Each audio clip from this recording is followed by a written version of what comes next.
how does it all connect in terms of our nutrition intake, our physical goals and body composition, but also considerations like longevity and performance.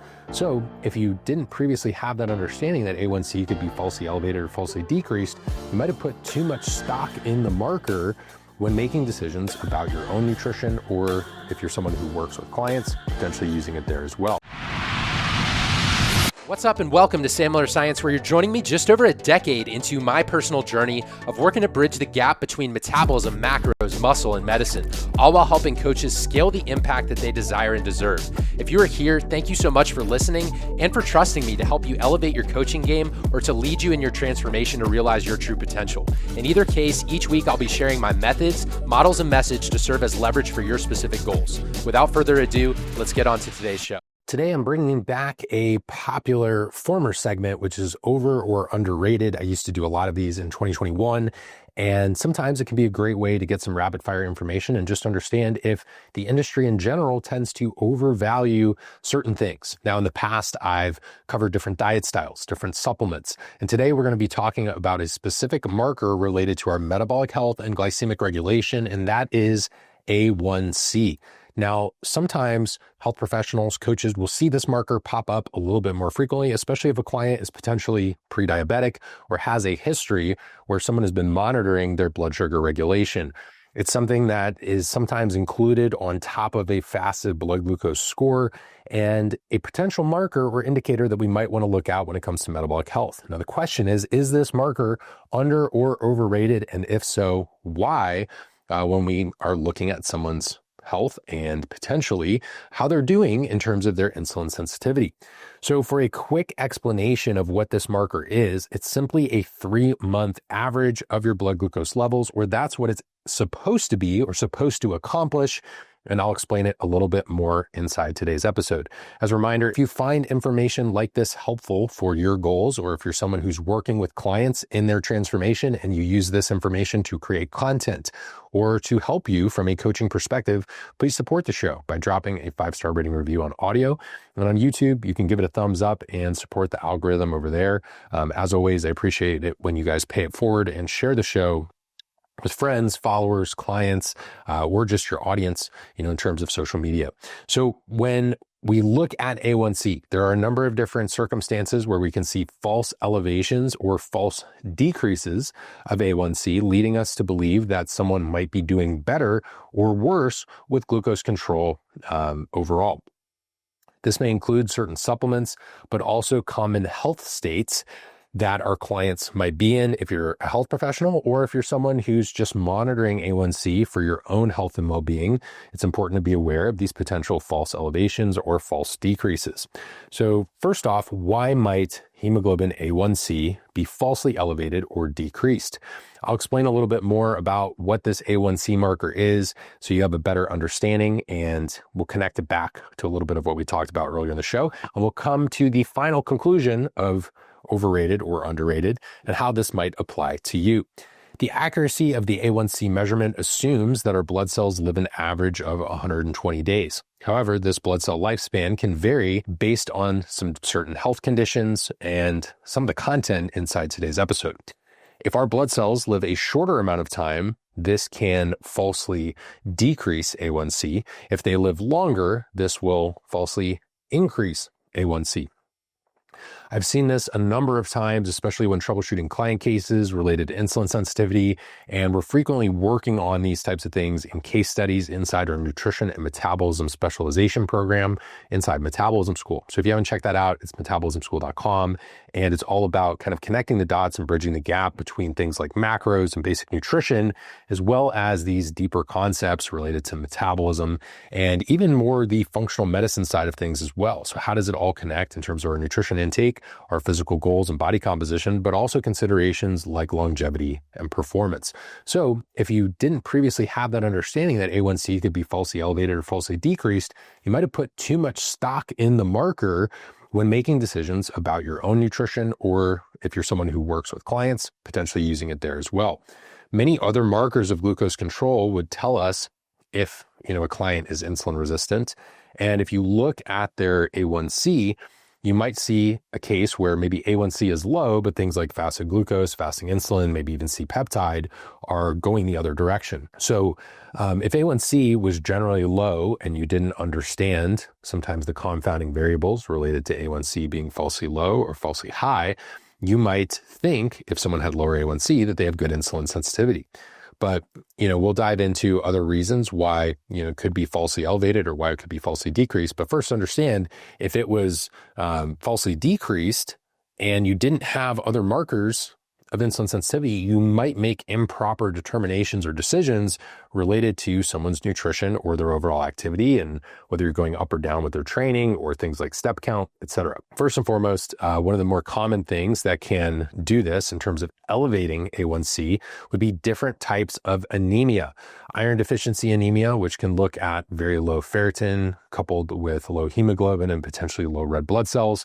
B12 or folate deficiency anemia could also be a role here, which if we're talking about lab markers, maybe looking at CBC and looking at MCV, understand that this podcast is for information purposes only, general education, entertainment. We can't necessarily make the determination as far as my team and I, in creating this content.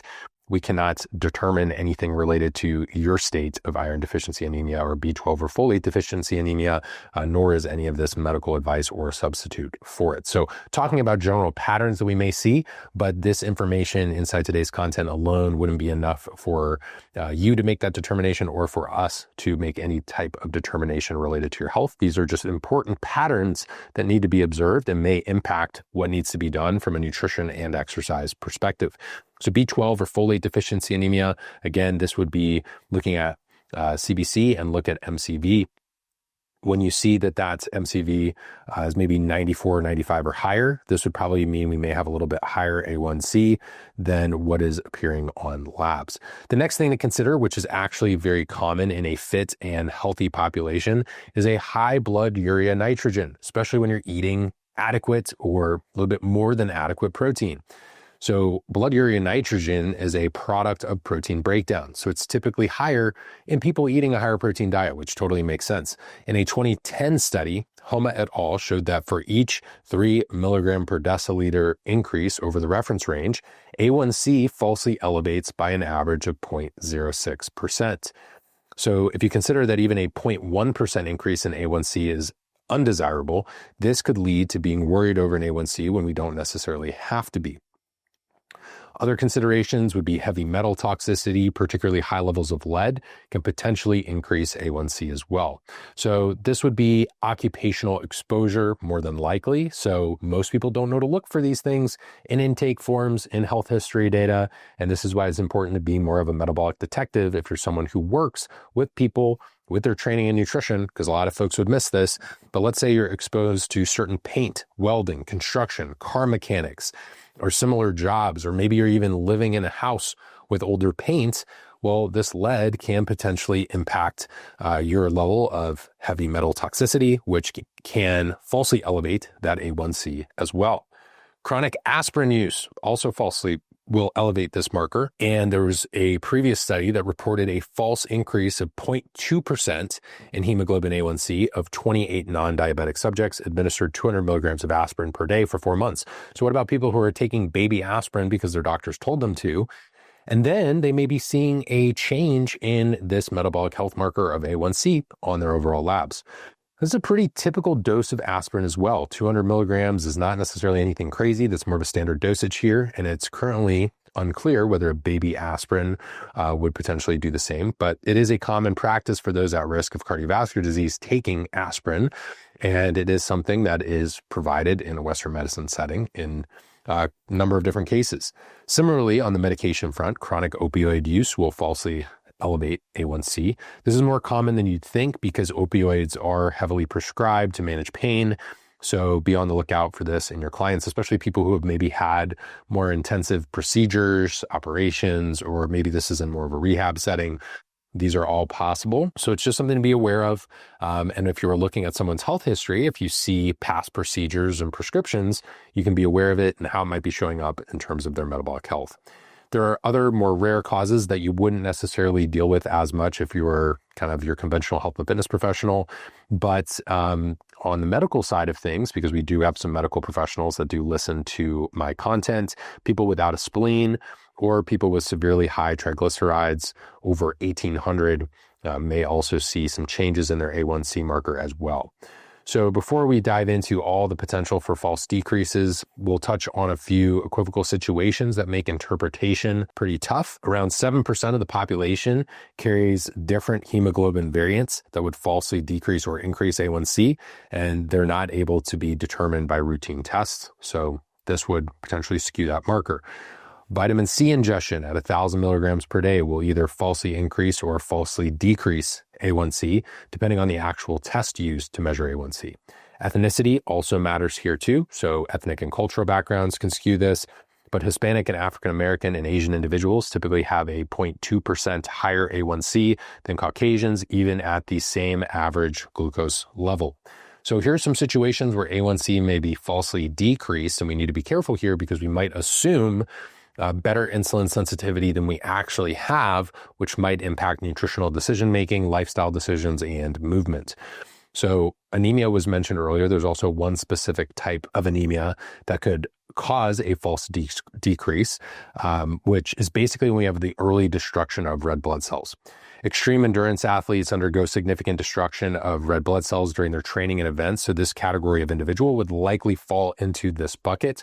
So if you're someone who's working on, more of a performance side of the spectrum, and you work with endurance athletes, triathletes, people doing Ironmans, maybe folks who are running marathons, and you're someone who likes to do nutrition for these individuals, well, it would be important to understand how their sport of choice and intense endurance exercise may impact the destruction of red blood cells, and how their training and events are going to impact this, as well as other markers. Most average health and fitness professionals, nutrition coaches, dietitians, and even medical professionals are unaware of this, and it can lead to improper decisions being made related to clients' training and nutrition. Again, just another case to be made for becoming a nutrition and metabolism specialist. Next up, we have another supplement. Vitamin E at doses of 300 milligrams per day or higher will cause falsely decreased levels as well. And for the last common cause of falsely decreased A1C, enlargement of one of the important immune system organs, the spleen, can also do this. Any infection can cause this, whether viral or bacterial or fungal. This could even include things like Lyme or potential stealth infections that could impact what's going on as well. So there is a little bit of a connection between the spleen and A1C here as well. There's also been states of chronic inflammation and autoimmune disease in some people that may impact the spleen. So A1C overall, while it is a useful marker and something that is used in Western medicine quite frequently, especially in pre-diabetic populations, to monitor the progression or regression of their case, potentially moving towards type 2 diabetes, A1C can have false elevations and even false decreases in the number overall, as reported by serum labs and blood chemistry. For this reason, A1C is slightly overrated when it comes to being a marker of metabolic health in more active populations or in some unique, more functional or integrative cases, as people may describe them. For example, cases related to autoimmunity and so forth. So when looking at this marker, understand there's still value here, but if you're someone who works with endurance athletes, or you're someone who potentially does work with folks who maybe have a little bit of that heavy metal toxicity, or you're working with folks who do have autoimmune disease, we need to be careful here, as we may see changes. Also, even basic genetic differences and differences in ethnic background can contribute to potential changes in this A1C marker. Overall, this is a case where fasting insulin, fasting glucose, potentially glycomarker, C-peptide, could be other valuable markers to consider when it comes to insulin sensitivity and overall health. Fasting insulin is a little bit of a more sensitive metric. Fasting glucose can be decent, but isn't necessarily as good as fasting insulin. So you may see someone with a fasting glucose of 85 and an insulin of 3 is very different than an 85 fasting glucose with an insulin of 30. So really, we want to look at the context of the person's health overall, the markers overall, their food log, not just necessarily one thing in isolation. I see a lot of this, unfortunately, online, and even how things are taught, not only on YouTube, but on other platforms as well. You can also look at the lipid panel and triglycerides. This can be a valuable way to spot check what's going on if you had A1C and you have lipids and triglycerides, but you don't have fasting insulin. Also consider that SHBG could be a proxy for insulin sensitivity as well, since in many cases, when people are on low carb, low calorie diets, we see an increase in SHBG. And when people are experiencing insulin resistance, going higher with their calories and carbohydrate, we do see lower SHBG, which is sex hormone binding globulin. So remember, very low carb diets elevate that SHBG. That's not the only reason it could be elevated, so be sure to check for confounding variables in someone's health history and intake forms, things like birth control, general malnutrition and undereating, magnesium deficiency. All of those things can impact SHBG as well. Now, a lot of this information is stuff that people wouldn't necessarily know to look for or understand without a more precise, in-depth level of comprehension and understanding of metabolic health and biomarkers associated with it.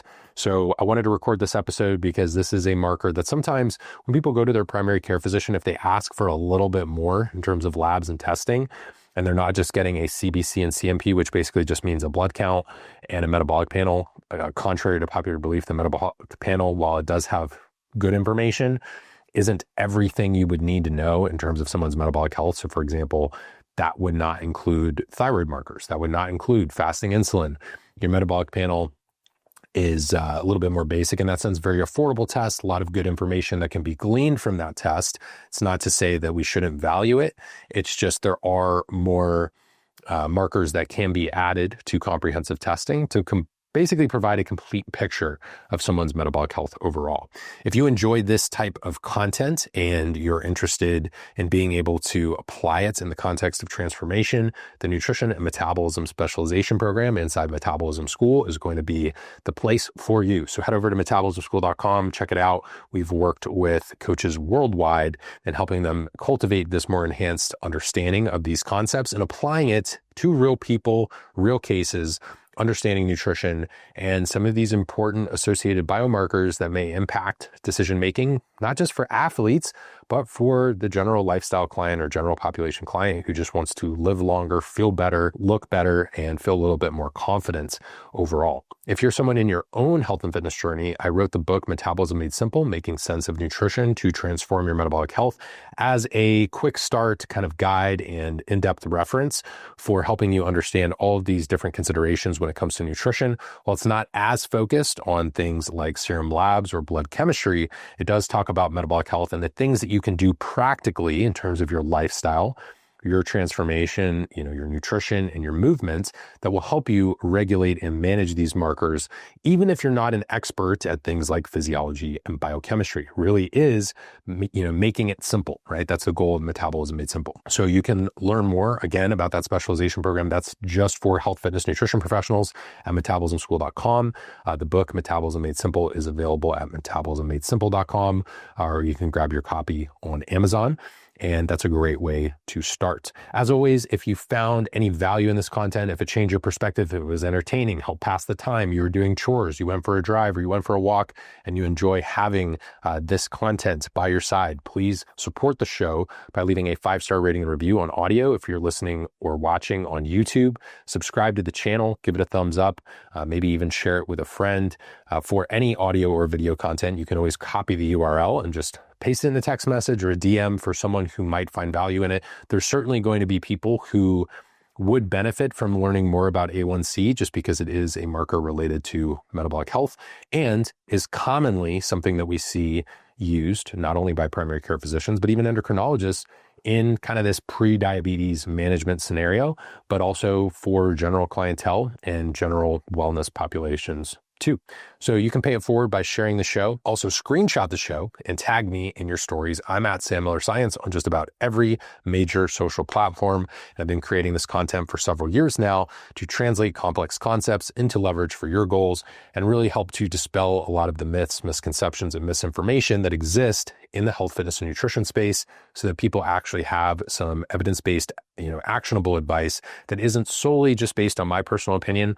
We blend a lot of the evidence with practical coaching application. And as someone who's been in the industry for over 15 years and been a part of countless transformations, I'm able to take what I've seen in real life, along with what we're seeing in terms of human research and evidence, combine that, as well as respecting the fact that people are individuals and they have their own personal preferences, and what works uniquely for them may not be something that we'd broadly apply across the spectrum for everyone in their transformation. I hope you enjoyed today's show and learned something new. If you did, please pay it forward, support the show. We've had over 1 million unique downloads, but not always is that represented by our ratings and reviews. Sometimes you guys are busy. I understand you're driving or you're going for a walk, or maybe you're holding a child while you're listening to this, or doing chores or meal prepping. But it does go a long way to support my team and I, and we certainly devote a lot of time and resources in creating this content. We also don't bombard you with ads in the feed or interrupt the show every 7 minutes to have a paid promotion. So if you appreciate that, the way to give us that virtual high five or fist bump is to rate and review the show and share it with a friend. Thanks so much, guys. I appreciate you tuning in today, and I will talk to you in the next episode.